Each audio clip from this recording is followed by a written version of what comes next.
Alléluia. Alléluia. Alléluia. Alléluia. Nous vous saluons tous encore dans le beau et précieux nom de notre Seigneur Jésus-Christ. Et nous sommes ravis de vous compter parmi nous. Partout où vous êtes, nous sommes en train d'adorer le Seigneur ce matin. Nous allons élever Dieu ce dimanche. Et vous pouvez nous suivre sur nos pages Facebook, YouTube. Vous pouvez vous abonner à nos pages. Et c'est CAI Epit, CAI Lomé Epit. Vous pouvez vous abonner sur ces pages-là. Et vous allez nous suivre en direct tous les dimanches. Nous serons là pour vous apporter la louange, l'adoration, la parole de Dieu. Que le Seigneur vous bénisse. Et sans plus tarder, nous allons commencer par remercier le Seigneur. Partout où tu es, tu peux élever ta voix et dire merci à Dieu.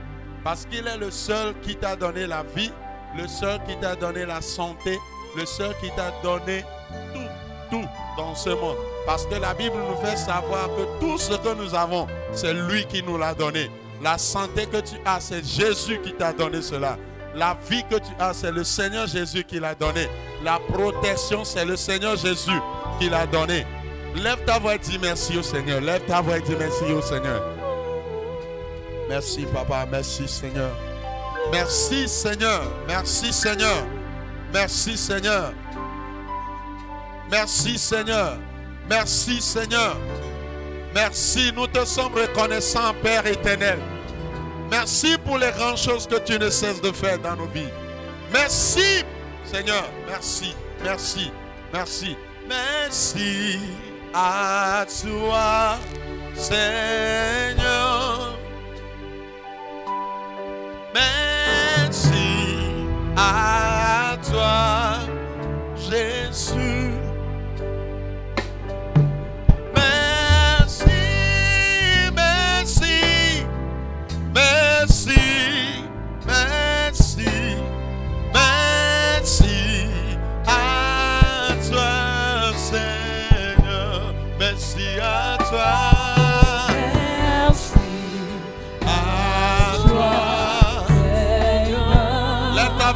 Merci au Seigneur. Merci à toi. Nous sommes là ce matin pour t'apporter les actions de grâce. Merci. Merci. Reçois nos actions de grâce, Seigneur, ce matin. Merci. Reçois nos actions de grâce, Seigneur. Nous te sommes reconnaissants.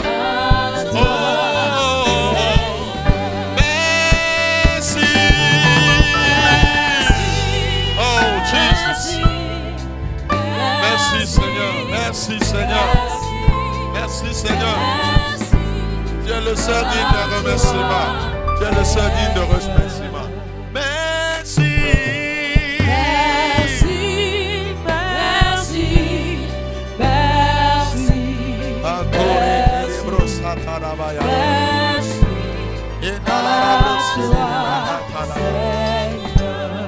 Nous te disons merci Seigneur.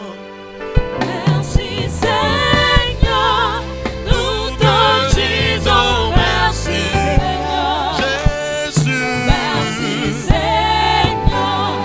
Nous te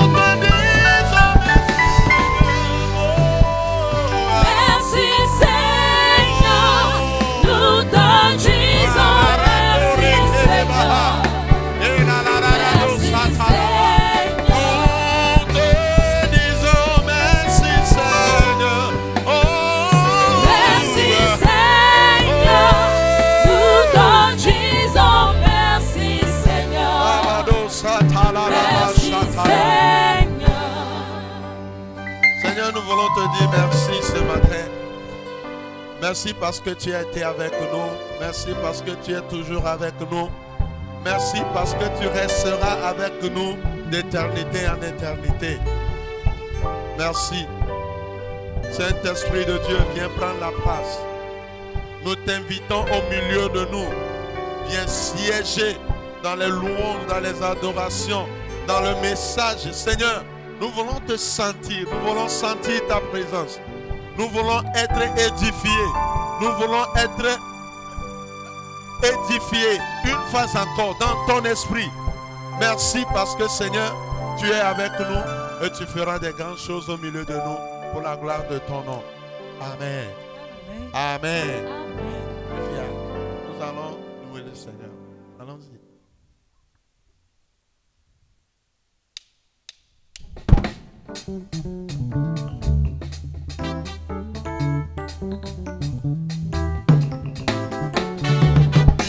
Ah, partout tu peux te lever. Bouge-toi un peu pour la gloire du Seigneur. Alléluia. Hey, hey, hey, hey, hey. Ah, oh, ah, ah. Hey, ma cognac, ma cognac, ma cognac douce. Ma cognac,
Miya Sobomao. Me dit, ouvre ton cœur au Seigneur Jésus en ce moment où nous élevons nos voix vers lui pour lui dire qu'il est le seul. Il n'y a aucun Dieu. Nul n'est comparable à lui. Le Tout-Puissant, le Seigneur des Seigneurs, le Roi des Rois, le Chef suprême, le capitaine de notre armée. Son nom c'est Jésus. Malado Sata. Son nom c'est l'Éternel Dieu. Son nom est au-dessus de tout nom. Parce que la Bible me fait savoir qu'on lui a donné tous les noms. Dans les cieux et sur la terre, sous la terre. Pour que à la mention du nom de Jésus, que tout genou fléchit. Et que toute langue confesse qu'il est Seigneur.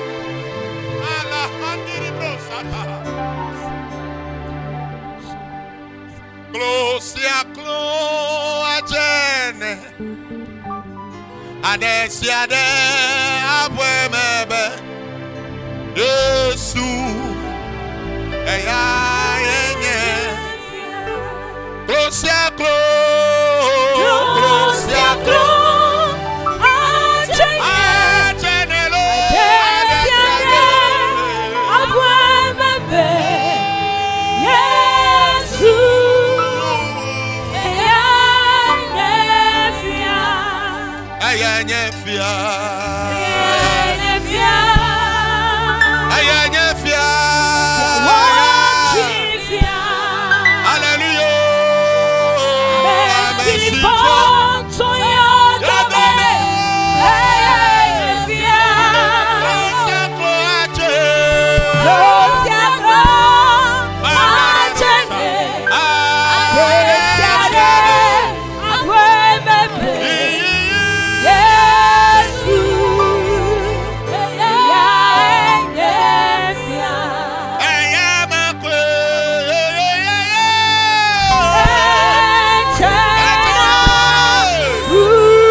Les victimes, wenye mi apwe kakali, mi atu de chini subo.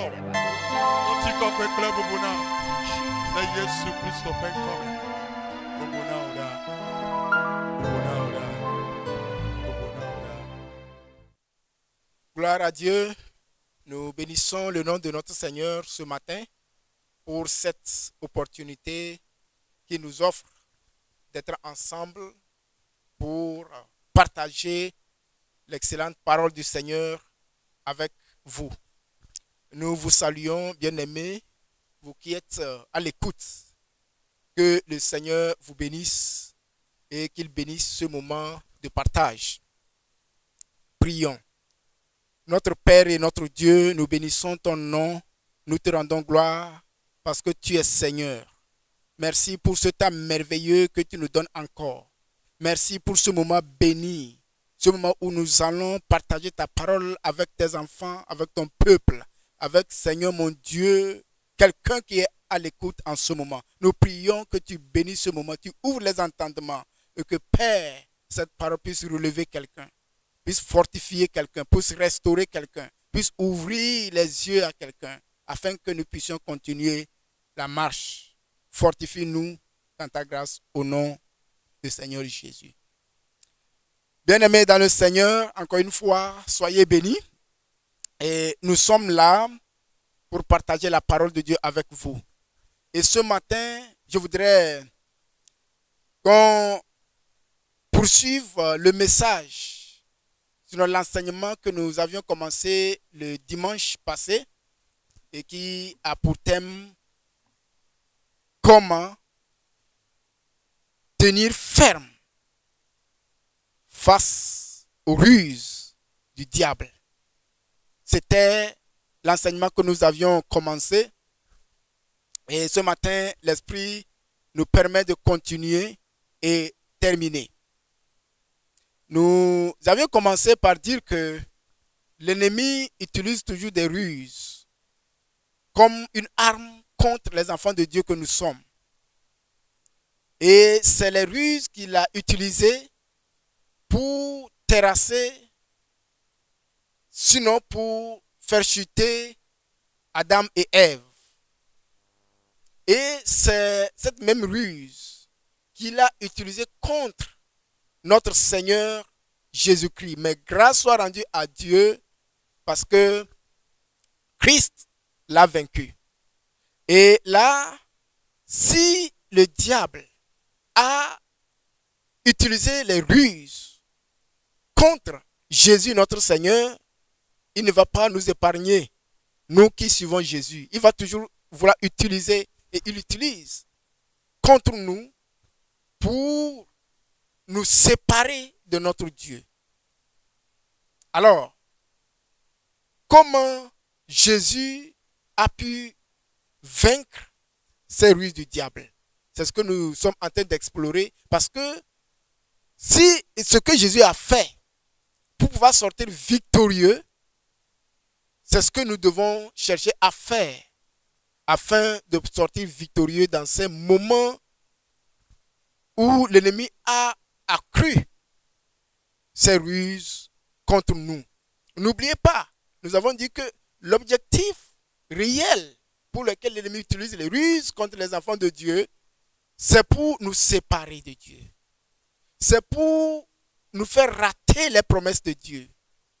C'est pour nous séparer de la présence de Dieu. C'est pour nous plonger dans la désobéissance. Et là, on ne pourra pas jouir des bénéfices, des bienfaits de l'Éternel. Et il y a plusieurs moyens de le faire. Il nous fait douter. Il nous fait manquer de confiance à notre Dieu. Il nous fait croire que Dieu est trop sévère. Il nous fait croire que Dieu est trop dur. La parole de Dieu est trop dure. Il nous fait croire que Dieu est menteur. Et utilise nos pensées.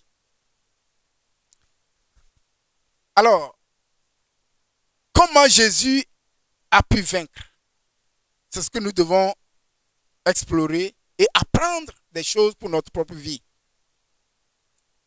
Quand nous lisons dans Luc, l'évangile selon Luc chapitre 4, à partir du verset 3 jusqu'au 12e verset, c'est là.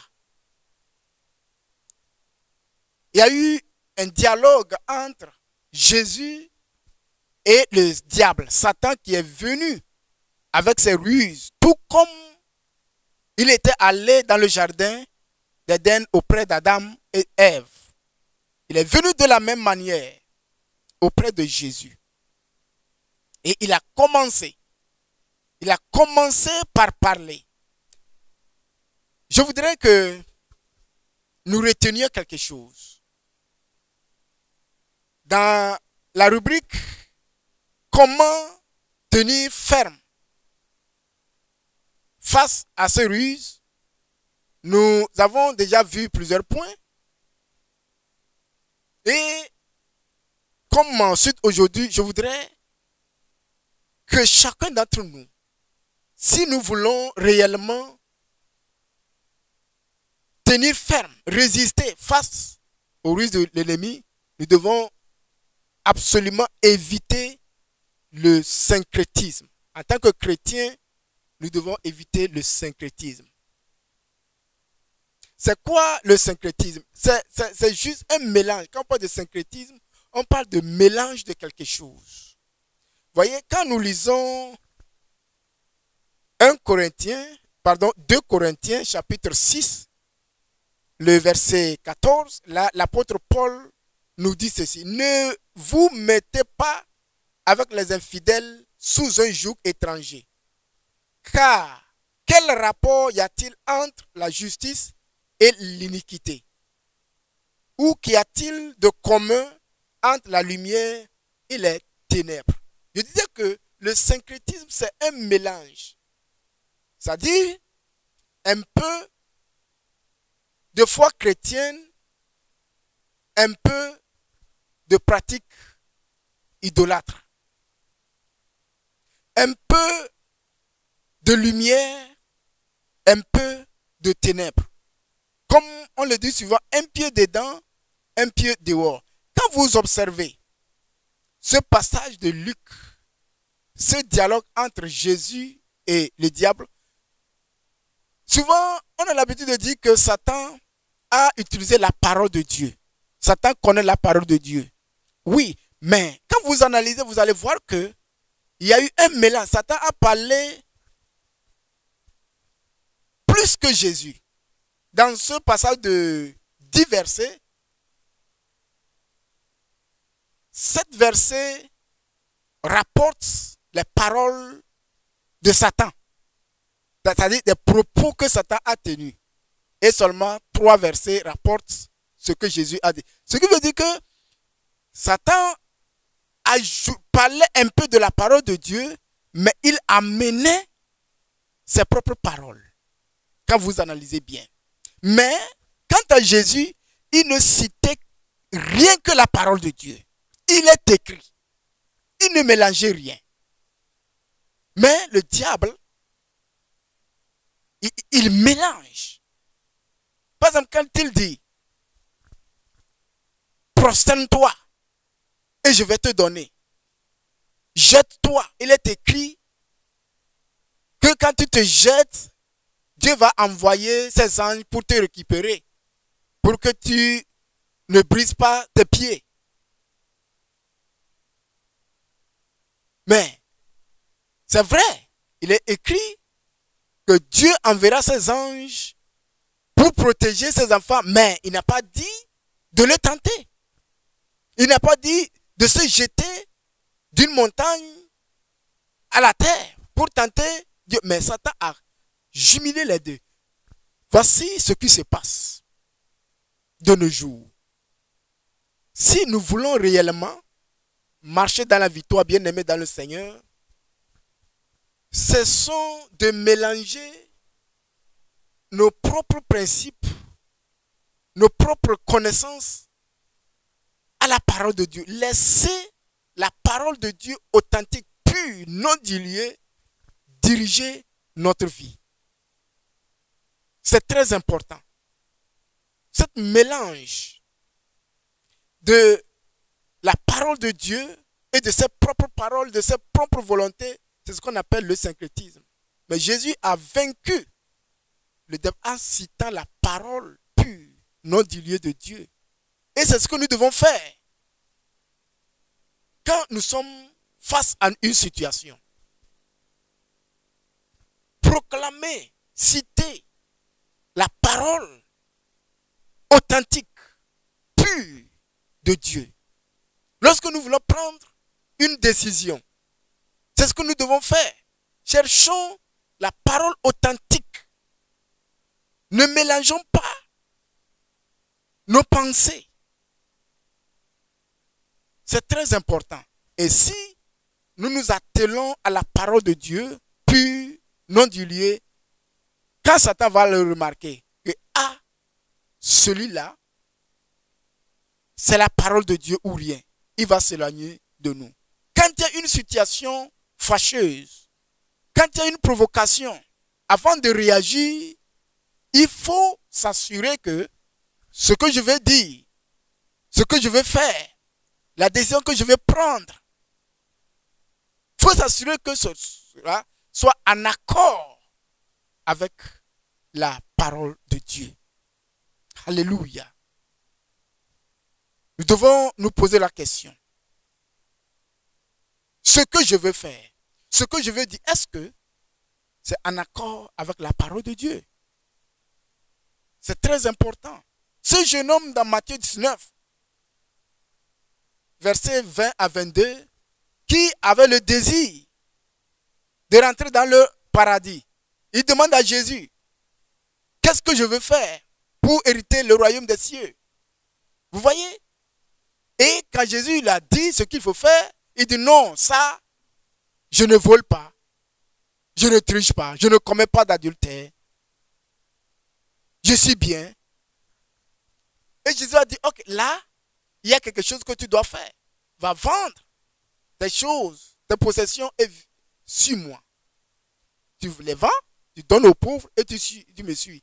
Et c'est là le problème est venu. Donc, vous allez voir que avant que ce frère ne vienne à Jésus, il avait déjà ses propres pensées, d'idées arrêtées. Oui, je vais suivre Jésus, mais quant à mes biens, c'est intouchable. C'est ce qu'il avait dans la tête. Ces pensées-là étaient mélangées avec sa volonté d'hériter, d'aller au ciel. C'est pourquoi quand Jésus l'a dit de faire ce qu'il devait faire, il a dit non.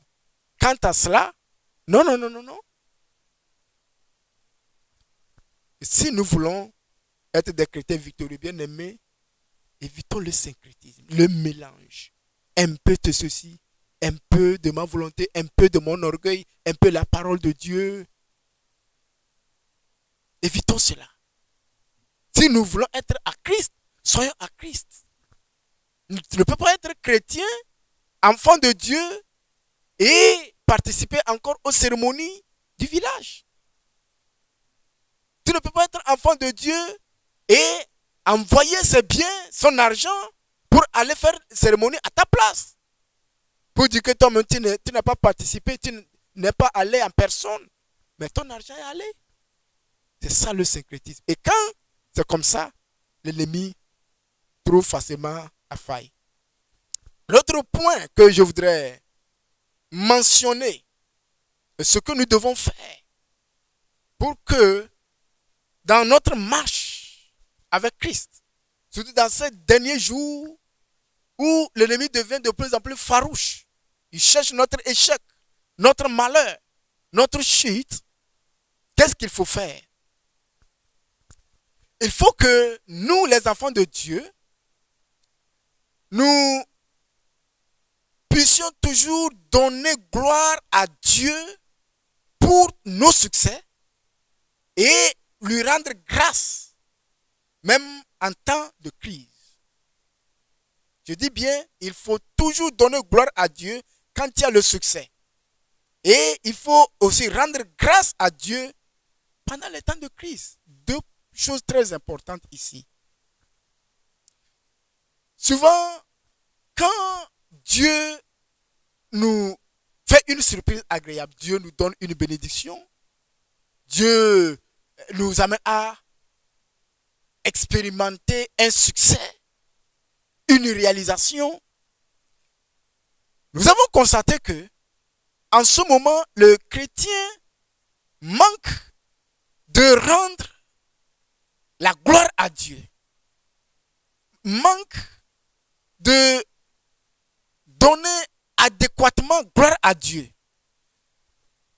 On croit que c'est mes efforts, c'est ma force, c'est mon intelligence, c'est mon savoir-faire.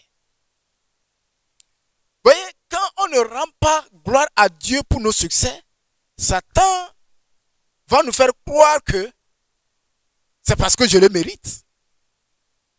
Au moment où je ne donne pas gloire à Dieu, je ne dis pas que ce véhicule que j'ai pu acheter, oh, c'est Dieu, et lui rendre gloire adéquatement, je dis bien adéquatement, Satan va te dire que c'est toi, tes efforts, et là, qu'est-ce qui arrive?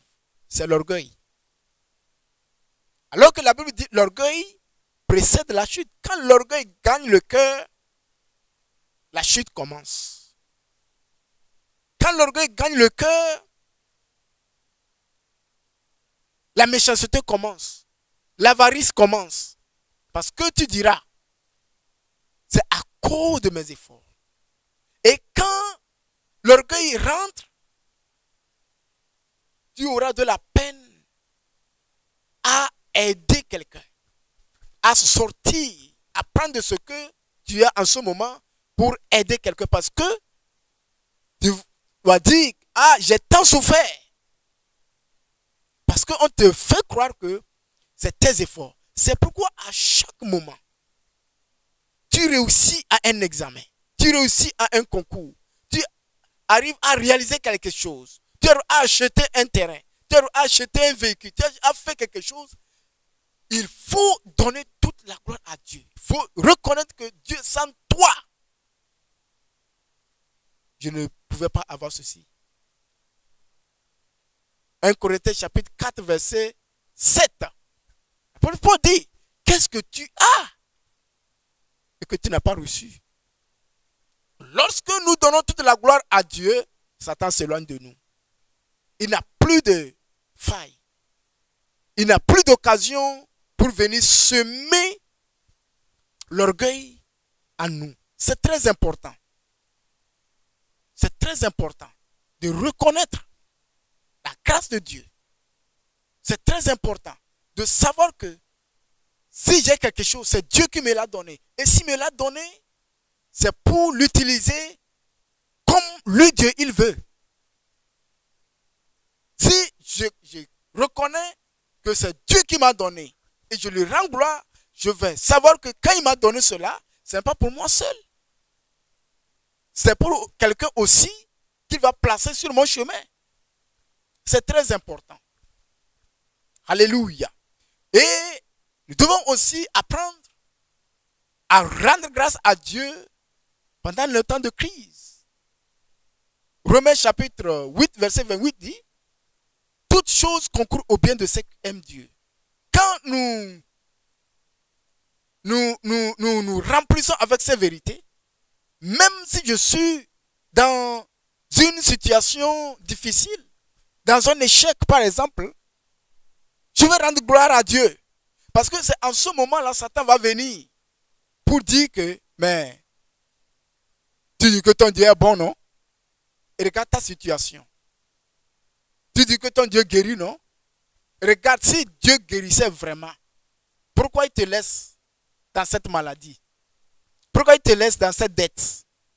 Pourquoi il te laisse dans cette situation? Tu vois? Ton Dieu là, quand il dit, il t'aime, il ne t'aime pas, c'est faux. Tu vas entendre une voix qui va te parler ainsi. Mais en ce moment, si tu te lèves pour dire oui, aujourd'hui je suis, mais je sais que toutes choses concourent au bien de ceux qui aiment Dieu. Quand Satan va entendre ça, il va fuir loin. C'est très important. Pendant des moments de crise, comme celle que, sinon ce moment que nous sommes en train de traverser en ce moment, actuellement. L'enfant de Dieu doit toujours rendre grâce à Dieu parce que toute chose concourt au bien de ceux qui aiment Dieu. Comme vous et moi. Tout ce qui se passe, que ce soit une bonne chose, une mauvaise chose, pour moi, c'est pour mon bien. Dieu est en train de me préparer quelque chose de bon. C'est ça. Et ces choses que nous sommes en train de nous dire, bien aimés, ça ne vient pas de soi-même. Il faut que nous nous appliquions à nous former dans la parole de Dieu. Il faut que nous nous laissions, que le Saint-Esprit puisse imprimer ces choses-là sur nos cœurs. Ce n'est pas quelque chose que tu vas apprendre 3 jours, 4 jours, 1 semaine, et puis c'est acquis. Non. Mais c'est quelque chose que nous devons régulièrement faire nous appliquer. Nous devons soumettre notre esprit. Nous devons nous engager totalement, régulièrement et toujours pour que ces choses, ces valeurs soient imprimées sur nos cœurs. C'est très important. Rends grâce à Dieu. Parce que pendant ces moments difficiles, Satan rôde autour de toi pour te faire douter de ton Dieu. Peut-être tu es malade. Peut-être tu ne trouves pas manger. Peut-être tu as une déception. Et il y a une voix qui est en train de retentir. C'est pour t'éloigner de ton Dieu. Non, mon frère, ma soeur. Dis que cette situation va aboutir à un bonheur pour moi. Et c'est que le Seigneur va tourner cela pour mon bien. Et quand tu répètes ceci, le ciel va parler. Satan va fuir l'un de toi. Oui. Quand nous répétons ces choses, quand nous déclarons les bontés de Dieu dans des moments difficiles, Satan va évidemment fuir loin de nous. Et nous serons victorieux. Et Dieu va intervenir à notre faveur. Que Dieu nous aide afin que nous puissions rendre grâce à lui pendant les moments difficiles. C'est difficile. Mais avec le Saint-Esprit, nous pourrons le faire. Parce que ceux qui nous ont devancés et qui ont eu la victoire, qui ont expérimenté la gloire et la grâce de Dieu, c'est ce qu'ils ont fait. Les David, les Joseph et autres. L'Esprit de Dieu va nous aider. Alléluia. L'autre point très important que nous allons voir tout à l'heure, ce que nous devons faire en tant qu'enfants de Dieu dans notre marche chrétienne pour que l'ennemi ne puisse pas nous avoir avec ses ruses, bien-aimés, c'est de donner une bonne éducation chrétienne à nos enfants. Alléluia. Il faut donner une bonne éducation à nos enfants. Nous allons lire quelques passages sur ce point important. Juge, chapitre 2, verset 10. Là, nous lisons. Toute cette génération fut recueillie auprès de ses pères, et il s'éleva après elle une autre génération qui ne connaissait point l'Éternel, ni ce qu'il avait fait en faveur d'Israël. Une génération qui ne connaissait point l'Éternel. Et quand nous allons dans 1 Samuel, chapitre 2, du 12e au 16e verset, là, nous lisons ceci. Les fils d'Élie étaient des hommes pervers. Ils ne connaissaient point l'Éternel. Et voici quelle était la manière d'agir de ces sacrificateurs à l'égard de l'Éternel. Lorsque quelqu'un offrait un sacrifice, le serviteur du sacrificateur arrivait au moment où l'on faisait cuire la chair, tenant à la main une fourchette à 3 dents. Il piquait dans la chaudière, dans le chaudron, dans la marmite ou dans le pot. Et tout ce que la fourchette amenait, le sacrificateur le prenait pour lui. C'est ainsi qu'ils agissaient à l'égard de l'Éternel, à l'égard de tous ceux d'Israël qui venaient à Silo. Ce qui nous intéresse ici, c'est le verset 12. Il dit, les fils d'Élie ne connaissaient point Dieu. Et de l'autre côté, il dit, il y a une génération qui s'est levée et cette génération d'Israélites ne connaissait pas Dieu. Je parle de donner une bonne éducation chrétienne à nos enfants. Nos enfants sont ceux-là qui vont nous remplacer demain. C'est l'église de demain. C'est la société de demain. C'est le monde de demain. Et, bien aimé, aujourd'hui, une stratégie qui marche bien pour le diable, c'est de cibler nos enfants, c'est de détruire, de dévier nos enfants. C'est de les remplir des choses du monde au lieu des choses de Dieu. Alors, il sait bien que si l'église sera une bonne église demain, si la société sera une bonne société demain, c'est nos enfants. Parce que quelques années encore, nous n'allons plus exister. C'est nos enfants. Alors, il faut savoir qu'il s'est tourné farouchement vers nos enfants. C'est pourquoi Dieu a demandé expressément à son peuple, dans Deutéronome chapitre 6, le verset 6, il a demandé aux parents israélites d'inculquer les lois et les ordonnances de Dieu à leurs enfants. Très important. Mais malheureusement, ce que nous venons de lire prouve que ces enfants, cette nouvelle génération, ne connaissaient pas Dieu. Et comme ils ne connaissaient pas Dieu, ils vivaient d'une manière perverse. Ils vivaient sans craindre Dieu. Quand vous lisez, vous voyez comment les fils d'un sacrificateur, Élie, un grand sacrificateur, ses propres enfants ont méprisé Dieu. Ses propres enfants ne connaissaient pas Dieu. Pourquoi? C'est l'erreur à qui? Nous sommes interpellés en tant que parents de donner une bonne éducation à nos enfants. Sinon, nous allons les perdre. Sinon, ils ne resteront pas sur la voie de Dieu. Nous sommes responsables devant Dieu vis-à-vis de nos enfants. Nous sommes appelés à préparer nos enfants spirituellement pour le monde à venir. Les choses deviendront très difficiles. Mais si les enfants ne sont pas ancrés, ne sont pas dans la parole de Dieu, ça serait une catastrophe. Aujourd'hui, l'ennemi est en train de détourner nos enfants. Et ils ne font pas les médias, les réseaux sociaux.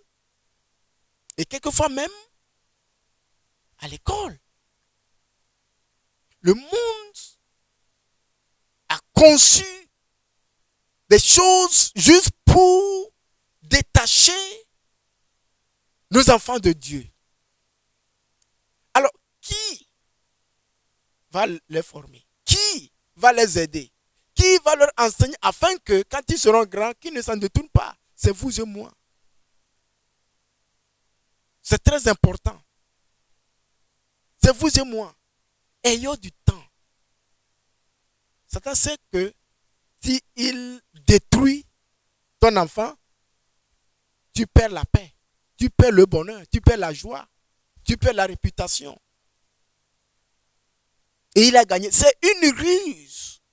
C'est un moyen pour décimer l'église. C'est un moyen, bien aimé, ouvrons nos yeux et donnons adéquatement une bonne éducation chrétienne à nos enfants. C'est très important. Comment nos enfants connaissent-ils Dieu? Comment ils aiment Dieu? C'est notre responsabilité. Nous devons être à côté d'eux. Nous devons être proches d'eux. Nous devons avoir une intimité avec eux. Si nous ne les approchons pas, nous ne sommes pas proches d'eux, on ne peut pas leur inculquer les paroles de Dieu, l'éducation chrétienne. Est-ce que nous continuons ceux qui suivent à la télé, ceux qui suivent sur les réseaux sociaux? C'est notre responsabilité en tant que parents. Papa, maman, c'est ta responsabilité. Et nous avons à rendre compte. Donner une bonne éducation. Si, vous voyez, comme je l'ai dit, il faut qu'on prépare nos enfants. Il faut qu'on leur donne ce qui va les fortifier, ce qui va les rendre lourds, pesants, pour que Satan et ses astuces ne puissent pas les terrasser. Le monde leur enseigne. La société leur enseigne. Les mauvaises compagnies, la télévision et tout ce qu'on sort. Ayons du temps. Classons l'éducation chrétienne de nos enfants dans nos priorités. C'est très important. Il faut que cela soit une priorité. Il faut qu'un programme soit fait. La rencontre de famille. La prière familiale, dévotion familiale. Un temps de causerie ensemble. Il faut s'intéresser aux enfants. Il faut leur apprendre à lire la parole de Dieu. Il faut leur apprendre à prier. Il faut leur apprendre les valeurs chrétiennes. C'est très important. C'est à nous de le faire. Sinon, l'ennemi va les arracher de nos mains. Et c'est nous qui allons pleurer. Et nous allons en rendre compte. Veillons sur nos enfants. Parce que c'est une stratégie de l'ennemi. C'est un plan de l'ennemi. Comment l'appelle-t-on? Une ruse. Et malheureusement, beaucoup de parents ne s'en rendent pas compte. La prière ce matin, c'est que le Saint-Esprit nous aide. Qu'il fasse de nous de bons parents. Ceux-là qui vont mettre la parole de Dieu, les valeurs de Dieu dans la vie de leurs enfants, afin que l'ennemi ne puisse pas les terrasser. C'est très important. Nous allons prier. Excellent Père de grâce, nous bénissons ton nom pour ce message. Nous le remettons à toi. Sans toi, nous ne pourrons rien faire. Saint-Esprit, fortifie-nous. Aide-nous dans notre marche chrétienne. Donne-nous la sagesse dans l'éducation de nos enfants. Donne-nous la sagesse et la force de pouvoir maintenir ta parole et marcher tout droit avec toi. Sois béni au nom de Jésus. Amen.